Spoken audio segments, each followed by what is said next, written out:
বিরুদ্ধে আমরা দাঁড়িয়েছি, আমরা ন্যায় করেছি, কিন্তু এরা অন্যায় করছে। এই ইন্টারমিডিয়েট পুলিশ অন্যায় করছে। ইনশাআল্লাহ আমার ভাইরা সবাই আসবেন, ভাইরা আপনারা সবাই আসবেন, সবাই আমাদেরকে রক্ষা করার জন্য আসবেন। অবশ্যই হাদি ভাইয়ের মুক্তি না হওয়া পর্যন্ত, হাদি ভাইয়ের মুক্তি না হওয়া পর্যন্ত আন্দোলন চলবে ইনশাআল্লাহ।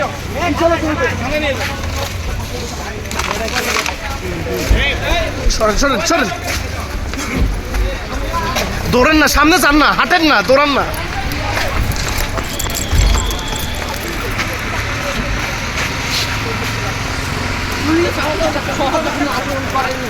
আমাদের গায়ে কি আক্রমণ করেছে, আমাদের ছেলেদেরকে আহত করেছে, আমাদের অনেক ছেলে এখন অলরেডি আটকা পড়ে আছে, তাদেরকে আপনারা উদ্ধার করেন।